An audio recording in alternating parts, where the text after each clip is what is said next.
Bismillahirrahmanirrahim. Assalamualaikum warahmatullahi wabarakatuh. Inna ahabbal a'mali ilallah sururun tudkhiluhu ala qalbi muslim. Sesungguhnya perbuatan, amal soleh, aktivitas, pekerjaan yang paling disukai Allah di antara yang kita lakukan dalam kehidupan sehari-hari adalah membahagiakan hati orang lain. Ini semuanya hadis-hadis yang memiliki makna yang sama, yaitu menjadi pengangkut beban. Lelah Ustadz, lelah. Nggak ngangkut beban, lelah juga. Ngangkut beban, lelah juga. Cuman bedanya orang yang lelah tanpa mengangkut beban, hidupnya penuh dengan keluh kesah, tidak ada yang menghargai, tidak dimuliakan, akhirnya dia ngeluh. Ada kan banyak orang yang ngeluh karena merasa dirinya nggak dihargai orang lain? Tetap aja ngeluh. Ada juga yang ngeluh karena terlalu banyak beban. Padahal dua-duanya sama-sama ngeluh, kenapa nggak memilih yang lebih baik? Memangnya kalau kita nggak ngangkut beban, kita nggak akan berkeluh kesah? Ngeluh. Ngeluhnya mungkin bukan capek, ngeluhnya nggak ada yang hargai. Dan itu udah sunnatullah, kalau kita pengen dihargai, pengen dimuliakan, kita harus menjadi orang yang paling rohilah, yang paling banyak ngangkut beban. Nggak bisa kita jadi ibil tapi pengen diperlakukan seperti rohilah, itu nggak bisa. Kita tuh ibil. Hidupnya untuk diri sendiri, nggak bantu siapa-siapa, nggak peduli dengan siapa-siapa. Harta kita nggak bermanfaat untuk orang lain, pikiran kita nggak bermanfaat untuk orang lain, lisan kita tidak bermanfaat untuk orang lain, wawasan kita tidak bermanfaat untuk orang lain. Apalagi tenaga kita nggak bermanfaat untuk orang lain, skill kita nggak bermanfaat untuk orang lain. Semua tentang diri kita hampir tidak bermanfaat untuk orang lain. Lalu kita ingin dihargai seperti orang yang paling bermanfaat. Ini naif, klise, nggak ada seperti ini, bukan sunnatullahnya. Karena seseorang itu diberi balasan sesuai dengan mujahadah. Al-jaza ala qadril masyaqqah, balasan tergantung susah payahnya dalam berikhtiar. Siapa yang mujahadahnya lebih, maka rewardnya lebih, jazanya lebih. Jadi saya kadang-kadang ngerasa, dulu saya juga pernah merasa kayak gitu. Kenapa kok dia dihormati saya enggak? Kita enggak boleh cemburu tanpa alasan.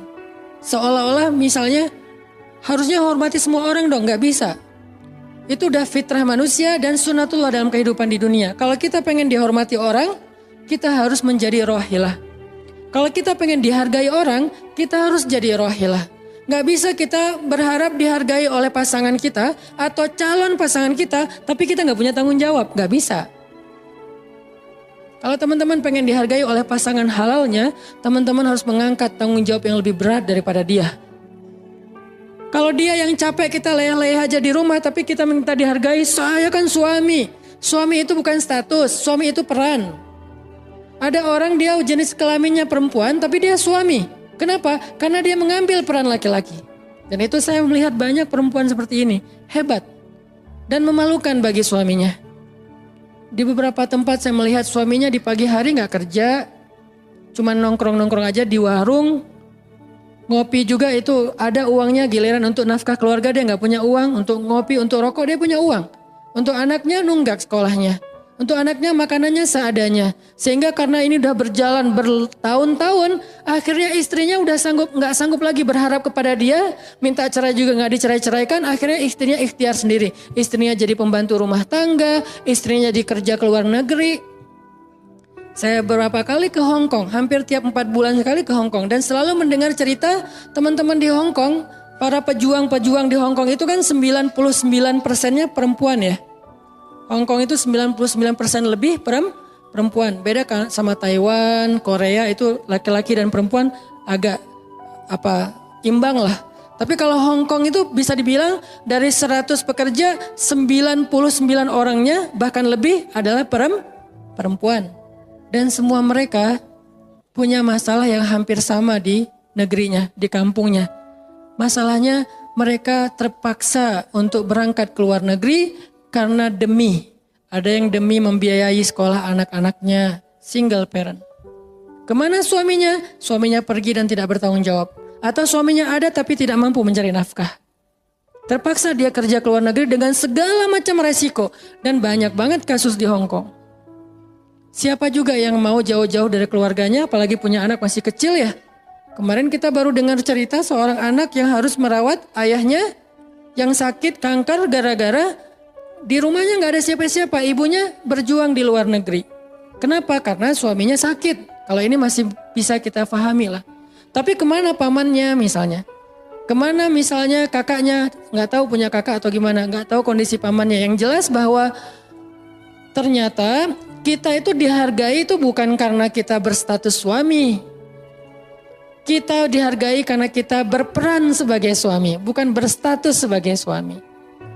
Kalau suami pengen dihargai, ambillah peran suami. Laki-laki pengen dihargai, ambillah peran laki-laki. Apa peran laki-laki? Tanggung jawab. Ambil sebanyak mungkin. Kalau kita udah menikah, tanggung jawab kita itu kalau mau lebih, jangan cuma istri. Ambil keluarga istri untuk kita ambil tanggung jawabnya. Adiknya istri, mungkin keluarga istri kita nggak mampu. Adiknya kita sekolahin. Mertua sakit, kita biayain. Nanti siapa lagi? Keluarga besarnya ada masalah, kita biayain, kita hutangin. Kalau misalnya kita nggak sanggup memberikan hadiah atau sedekah, ambil amanah, tanggung jawab itu ambil semampu kita. Itulah contoh Rasulullah SAW. Makanya Nabi ketika sudah menikah dengan Khadijah, yang tinggal di rumah Nabi itu bukan cuma anak kandung beliau, ada anak angkatnya Zaid bin Harithah, ada sepupunya Ali bin Abi Thalib. Ada banyak lagi keluarga besar Khadijah yang tinggal bersama Nabi. Sehingga rumah Nabi itu adalah rumah yang banyak sekali orang-orang yang ditampung oleh beliau. Itu yang disebut dengan anfa'uhum linnas. Ambil tanggung jawab yang besar. Sehingga Khadijah tuh respect banget sama sosok Nabi Muhammad. Bahkan sebelum Nabi dapat wahyu. Sehingga gak disebut Nabi. Respect sama sosok seorang Muhammad. Apalagi setelah beliau dapat wahyu, beban beliau bukan lagi keluarganya sekarang. Beban beliau adalah umatnya. Yang diurus oleh Nabi bukan lagi keluarga sekarang setelah dapat wahyu. Umat. Dan umat di sini lintas nasionalisme.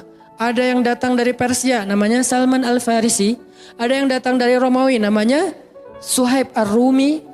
Ada banyak sahabat-sahabat yang lintas kabilah. Bukan hanya orang Quraisy. Ada yang datang dari Yaman. Termasuk Sumayyah dengan Yasir, keluarga yang pertama syahid dalam Islam. Ini dari Yaman. Kemudian pindah lagi ke Madinah yang bukan orang-orang Quraisy. Di sana ada Bani Mudhar dari kabilah Aus dan Khazraj. Nanti berkembang lagi sampai ke Asia, Eropa dan seterusnya. Inilah bebannya Rasulullah SAW. Sehingga Allah menyebutnya dengan istilah rahmatan lil alamin. Rahmah. Tahu arti rahmah? Rahmah itu kasih sayang. Maksud kasih sayang, memberi sayang. Kasih sayang, bukan minta disayangi. Jadi kalau kita mau berkasih sayang, ya kasih sayangnya. Jangan sayangi saya dong, itu bukan kasih sayang, namanya terima sayang. Bukan kasih sayang, terima sayang, minta sayang. Itu namanya bukan rahmah, bukan mawaddah. Yang namanya rahmah, kasih sayangnya. Kalau kita nggak punya sayang berarti kita nggak punya rahmah. Apa bentuk sayang kita? Perhatian. Apa bentuk sayang kita? Perasaan. Apa bentuk sayang kita? Dengan harta. Itu sayangnya. Dan Nabi, wa ma arsalnaka illa rahmatan lil alamin. Tidaklah kami mengutus engkau Muhammad kecuali untuk menjadi kasih sayang kepada alamin. Arti rahmah dalam tafsiran yang lebih luas, menyelesaikan hajat manusia seluruh alam. Seluruh alam. Itulah kenapa Nabi Muhammad menjadi orang yang paling mulia. Karena yang diambil bebannya itu bukan satu keluarga Khadijah.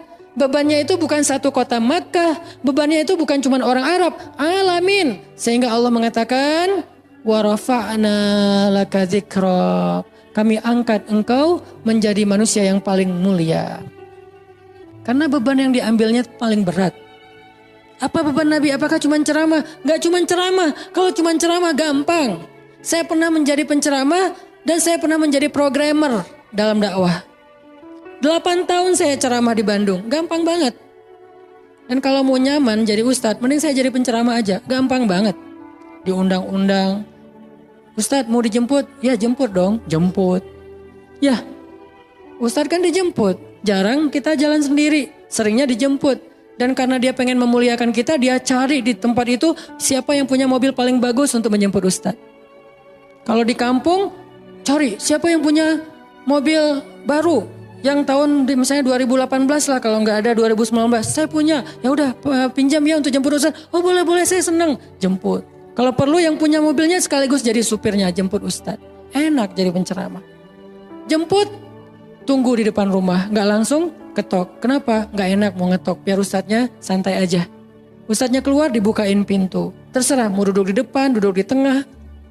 Kalau Ustadznya duduk di tengah, nggak ada yang di sebelahnya, kosong. Mau goler-goler, mau jungkir balik, bebas. Ustadz. Saya pernah ngalamin masa kayak gitu. 8 tahun, mudah banget. Diundang-undang, semua wajah tersenyum. Nggak ada yang cemberut, namanya juga Ustadz. Selamat datang Ustadz, alhamdulillah bisa ketemu sama Ustadz, silakan. Duduk dikasih makanan yang paling baik. Dihidangkan segala macam, minuman aja 5 jenis. Sampai bingung nih mana yang mau diminum. Ustadz mau apa? Kadang-kadang beberapa teman-teman panitia yang sangat udah pro banget nanya. Ustadz itu nanya ke asisten lah atau siapa manajemen, kalau dia punya manajemen. Ustadz tuh sukanya makanan apa? Disediakan makanan kesukaan Ustadz. Kalau ke Bandung Ustadz senangnya makan apa? Disediakan makanan khas Bandung kesukaannya Ustadz. Dicari dari restoran terbaik yang ada di kota itu. Ini perlakuan terhadap Ustadz, nyaman banget kalau ceramah tuh. Ceramah berapa lama? Terserah Ustadz. Kalau lagi mood 3 jam.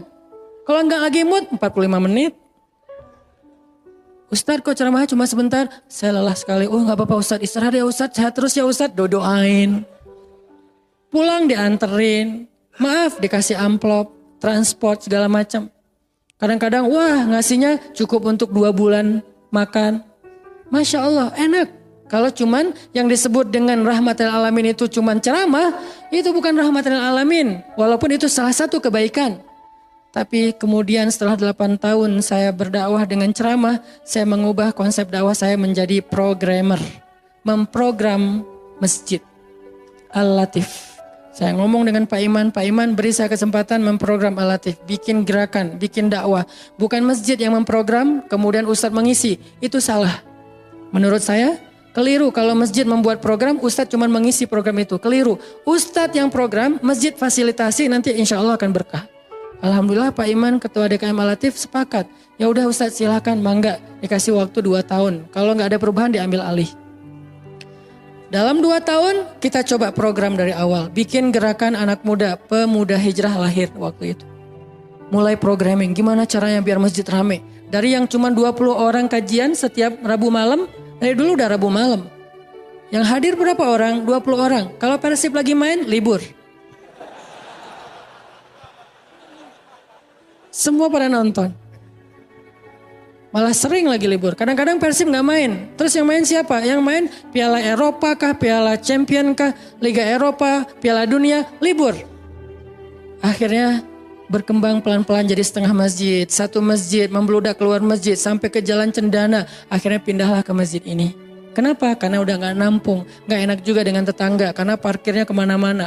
Kan kita pindah ke sini karena Al-Latif gak nampung. Nah ketika dakwah berubah menjadi programmer, bebannya beda. Udah gak kayak dulu, enggak beda. Pergi taklim, pergi sendiri. Bahkan berkorban dengan harta sendiri, bareng-bareng dengan teman-teman. Semuanya lelah, kita meeting sampai tengah malam. Emangnya gampang membuat tren hijrah? Gak mudah teman-teman. Kita harus meeting, mikirin. Sekarang tambah lagi beban yang lain. Barisan Bangun Negeri. Para ustadz berkumpul, bikin gerakan bersama. Kita bikin Barisan Bangun Negeri. Dikasih amanah untuk jadi amirnya. Mikirin apa yang harus kita lakukan. Program pertama saya bilang less waste. Isu lingkungan. Kenapa? Kita pengen jadiin masjid sebagai 911. Tapi pelan-pelan, gak bisa langsung. 911 ini nanti kalau ada masalah di masyarakat, tetangga masjid yang ditelepon masjid. Anak saya sakit, telepon masjid. Ada yang meninggal, telepon masjid. Ada yang pingsan, telepon masjid. Ada yang baru diputusin, telepon masjid. Sampah ini udah darurat. Bandung ini hanya batas deadline penanganan sampah kita kalau kata Pemkot itu sampai 2023. Kalau kita nggak punya alternatif, ini akan jadi masalah besar. Jakarta, saya kemarin ke Jakarta sampai 2022, lebih cepat sedikit daripada Bandung. Artinya mereka hanya bisa menampung sampah sampai 2022. Sisanya kalau nggak ada solusi alternatif, maka akan terjadi masalah besar, tumpuk sampah di depan rumah masing-masing selama nggak usah sebulan, seminggu aja gimana rasanya? Nggak ada yang ngambil sampah di depan rumah kita, seminggu aja. Petugas sampah nggak ngambil sampah di depan kos-kosan, di depan rumah. Sehari telat aja itu udah nggak enak, apalagi seminggu, sebulan, setahun, jadi gimana? 2022, kota-kota besar rata-rata terancam dengan bom waktunya sampah. Kita angkat less waste supaya masjid menjadi salah satu media komunikasi antara Pemprov, Pemkot, pemerintah kepada publik. Kenapa? Soalnya trust publik kepada masjid itu bagus. RT RW bikin program pungut sampah kayak edukasi dan campaign tentang sampah, yang datang sedikit. Kalau RT RW bikin program hari Minggu yuk kita bikin gerakan pungut sampah, sedikit yang datang. Tapi masjid bikin taklim yang datang ribuan, apalagi 2-3 tahun terakhir alhamdulillah luar biasa. Sehingga masjid punya potensi untuk mengkomunikasikan masalah ini kepada publik. Saya ajaklah teman-teman yuk kita bikin isu sampah dimulai dari masjid. Jalan 2 Bandung, Bintaro udah jalan. Next mau kita jalankan di Jogja, di Malang dan di Pontianak. Seluruh masjid di Indonesia. Programming, mikir. Harus ketemu dengan beberapa orang. Dan habis waktu saya dalam beberapa tahun terakhir bukan untuk dakwah tablik, makanya udah jarang ceramah. Teman-teman kalau ngelihat ceramah anak Taki di Bandung cuma sekali seminggu, itu juga kalau nggak libur ya. Kajian Rabu malam. Ustaz Hanan selain Rabu malam ngapain sih? Ustaz kosong nggak? Kosong saya bilang. Kenapa nggak mau ngisi jadwal? Kosong dari taklim tapi nggak kosong dari aktivitas. Sehari meeting bisa 5 kali. Dulu saya pernah yang kalau bahasa teman-teman tuh ngeprank jamaah, bukan ngeprank sebetulnya. Katanya Ustaz gak datang, tiba-tiba datang kan. Itu tuh meeting 5 kali sehari, dari pagi, siang, sore, menjelang maghrib, baru beres isya. Meeting dengan siapa aja Ustaz? Banyak hal yang harus kita bereskan untuk bisa memunculkan satu program kecil. Akhirnya beres isya, saya bilang masih ada jamaah enggak? Sebagian udah pulang Ustaz, tapi yang lain masih pada nunggu, kasihan. Ya udah saya jalan aja ke sini naik motor, sampai di sini isya baru ngisi kajian.